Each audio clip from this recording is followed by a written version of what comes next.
Hello, welcome back to my channel. Ya, ini video ketiga dari rangkaian kuliah valuasi lingkungan untuk topik market price approach, market price method. Ya, apapun namanya, ada banyak nama yang bisa dipakai, tapi intinya adalah valuasi berbasis harga pasar. Di depan kita ada gambar danau. Ya, kita akan latihan. Jadi di video ini teman-teman akan diberikan satu arahan cepat singkat terkait dengan latihan yang harus dilakukan. Latihan ini bersifat wajib, jadi setiap individu harus menguploadnya di dalam Google Classroom sebagai bukti absensi gitu ya. Tidak ada salah benar, tidak ada penilaian yang dilakukan untuk latihan ini.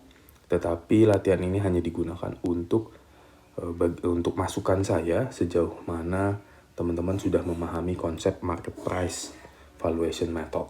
Ya, jadi tenang saja. Nanti feedback akan saya berikan, bisa berupa feedback langsung ataupun nanti melalui video saya akan ambil 1 atau 2 sampel hasil pekerjaan teman-teman. Kemudian kita bahas bareng-bareng. Ya, nanti akan mungkin ada bisa jadi feedback tulisan ataupun feedback satu video dari hasil yang dikerjakan teman-teman. Saya akan ambil 1 sampel. Jadi jangan lupa untuk tetap dikerjakan latihan ini. Paling cuma butuh waktu 15-20 menit. Ya, artinya nonton videonya cuma setengah jam, cuma 1 jam, kemudian mengerjakan 15-20 menit. Less than 2 hours sebenarnya. Kita lanjutkan. Latihan 1. Ya, ini latihan yang pertama untuk market price method dengan cara mudah.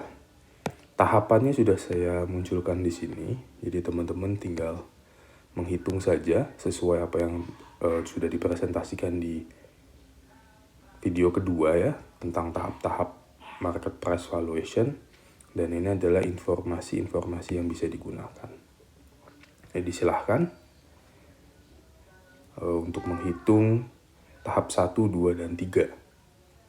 Setelah itu kita lanjut ke tahap keempat.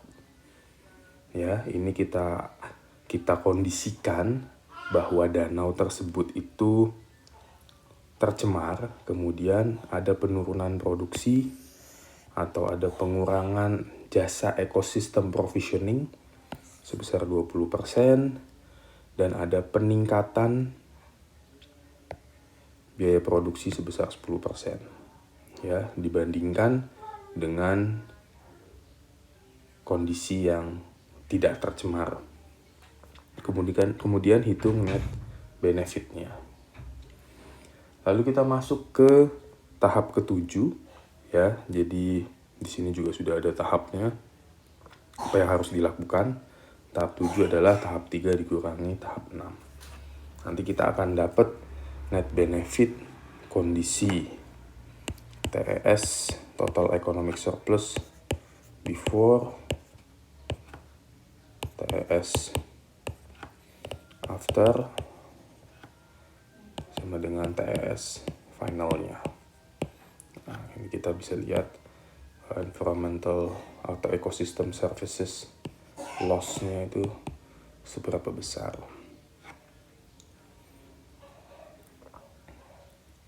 Nah, angka ini sebenarnya bisa nanti kita masukkan ke dalam cost, environmental cost berarti dia. Ya. Oke, yang kedua, latihan kedua adalah mengintegrasikan hasil dari latihan 1 ke dalam kebijakan publik atau ke dalam pengambilan kebijakan ya, policy making. Kasusnya adalah kita akan menghitung proyek dari sebuah Pemda itu apakah visible atau tidak. Artinya nanti kita gunakan skema cost benefit analisis atau cost benefit ratio ya. Di sini Pemdanya galau apakah APBD yang nanti dia keluarkan untuk revitalisasi itu sebanding atau mungkin lebih besar dari manfaatnya, atau jangan-jangan manfaatnya lebih besar dari APBD-nya ya. Nanti diketahui dengan cara ini. Dan hasil dari latihan 1 metode market base dimasukkan ke dalam sini. Dimasukkan ke dalam cost benefit analisisnya. Nah, informasi yang disediakan adalah ini. Ya, ini yang digunakan untuk APBD. Kemudian teman-teman hitung cost, benefit, dan CBR-nya. Nah, yang mana yang masuk cost, yang mana yang masuk benefit, itu silahkan. Jadi ada dua elemen tadi ya. Hasil dari latihan 1. Ini mana yang masuk cost, mana yang masuk benefit. Dan juga dari APBD, mana yang masuk cost, mana yang masuk benefit, kalau ada yang masuk benefit. Teman-teman sudah lebih paham ini terkait dengan cost benefit analisis. Jadi silahkan eksplorasi lebih lanjut terkait dengan bagaimana mengintegrasikan hasil valuasi lingkungan ke dalam cost benefit analisis. Nah, nanti terakhir kita kita tahu cost benefit rasionya. Seperti biasa rumusnya lebih dari 1, kurang dari 1, atau sama dengan 1. Yang visible yang mana? Ini ya.